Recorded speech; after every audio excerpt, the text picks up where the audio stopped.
A Princess in Disguise.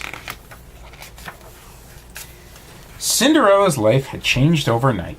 One day she was cleaning and cooking for her stepmother and stepsisters. The next day she was married to the prince and living in a palace. Cinderella loved living there, but sometimes it felt strange to have the royal staff waiting on her. She often wanted to help. In the morning she would make her own bed before the maids came in. In the afternoon she would sometimes invite her maids to join her for tea. And most of all, Cinderella wanted to get to know the royal staff better. She remembered how lonely she had been at her stepmother's house. She hoped the maids knew that she was their friend. But whatever Cinderella tried to chat with them, they would politely smile and hurry away to finish other chores. One morning at breakfast, Cinderella told the prince that she was worried. "I want to make sure the servants are happy working here," she said, "but I can't seem to get any of them to talk to me." "Wouldn't they tell us if something was wrong?" the prince asked. Cinderella nodded. "I suppose so. I just wish there was a way to know for certain." Later that morning, Cinderella talked with her mouse friends, Jacques and Gus. "There must be something I can do to find out if the staff is happy," she said, "but no one is going to tell me what they really think." "They would have talked to you before," Jacques said. "Cinderella didn't look like a princess then." Suddenly Cinderella's eyes lit up. "You've just given me an idea," she exclaimed. "Thank you, Jacques." First she went to the costume closet and found a wig. Then she headed straight for the maids' quarters. Luckily no one was there. A few minutes later, Cinderella came out dressed as a member of the royal staff. Cinderella walked down a hallway. She hoped no one would recognize her. She hadn't lived in the castle very long, so many of the servants hadn't met her yet. A moment later, she came upon a maid carrying a heavy tub of water. "Are you new to the castle?" the maid asked when she saw Cinderella. "I don't remember meeting you before." "Actually, I am," Cinderella answered with a smile. She helped the maid carry the large tub to the center of the ballroom. "Do you like working here?" Cinderella asked. "Well, yes," the maid said. She thought for a moment. "But there are some things I would change." "Like what?" Cinderella asked. "Like this tub," the maid replied. "If only it were on wheels." "Why don't you suggest it?" Cinderella said. "Oh, the royal family is very busy," the maid said. "I wouldn't want to bother them." Next, Cinderella headed over to the banquet hall. Some of the royal staff members were at a long table. They chatted happily as they polished the silver. "Come join us," one of the maids called. Cinderella walked over and examined the gleaming silver. "This looks like it's been polished already," she said. "It was, just yesterday," the maid replied. "But we're supposed to polish it every day. Rules are rules." Just then Cinderella heard a voice coming from down the hall. It was Prudence, the head of the royal household. Cinderella ducked out of sight. "Excuse me," Prudence said, pulling one of the maids aside. "When you're finished here, I'll need you to polish the backup silver." Cinderella thought. She wondered if the royal family knew they even had backup silver, or that it got polished so often. When the polishing was finally finished, Cinderella went to the palace's sewing room. She had not met the seamstresses yet. What would they have to say? When Cinderella entered the room, one of the seamstresses smiled.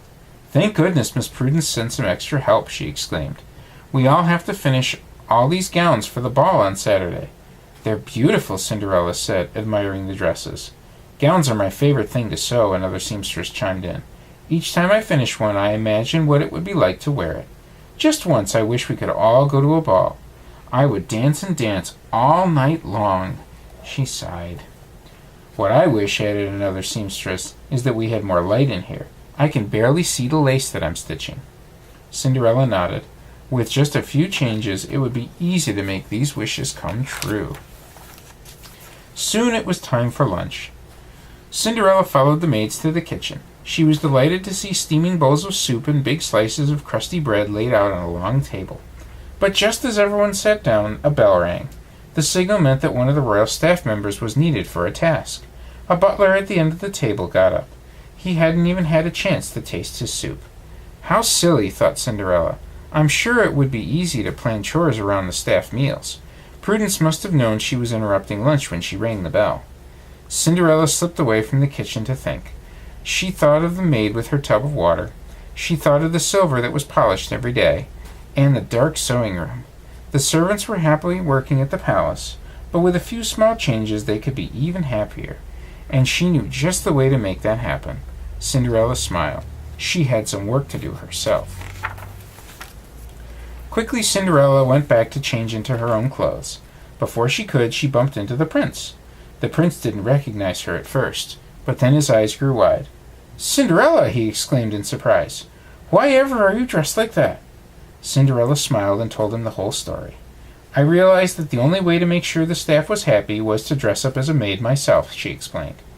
Fortunately, they didn't recognize me, and they shared the most wonderful ideas about things that would be so easy to change.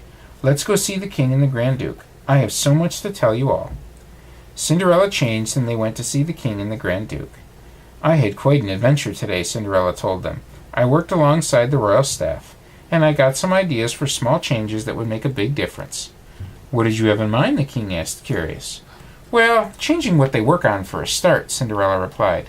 "I think they do the same job over and over when they could be doing other jobs that the royal family would truly appreciate, and it would be more interesting for them." The king nodded thoughtfully. "What a grand idea," he exclaimed. "What else do you suggest?" That afternoon, Cinderella asked Prudence to gather the royal staff together. "It's nice to see you all again," Cinderella said. Everyone was confused. No one remembered seeing her earlier that day. Cinderella held up her disguise. "I was wearing this," she explained, "and I worked alongside you. And after hearing what you had to say, we're going to make some changes." The servants looked at one another nervously. "From now on," Cinderella said, "all the washtubs will be on wheels. The silver will only be polished when it needs to be. More windows will be added to the sewing room, and your meals will no longer be interrupted." The royal staff was astonished. "Oh, and you're all invited to the royal ball on Saturday night," Cinderella smiled. "Does anyone have anything to add?" "Yes, Princess," a butler said. "Miss Prudence has fainted." That Saturday night, Cinderella and the prince greeted each of the royal staff members by name as they entered the ballroom. Cinderella thanked the seamstresses for the beautiful dress they had sewn for her, the cooks for the delicious food, and the maids for making the castle sparkling clean. The servants smiled happily as they joined in the dancing. They were growing quite fond of their new princess. The end.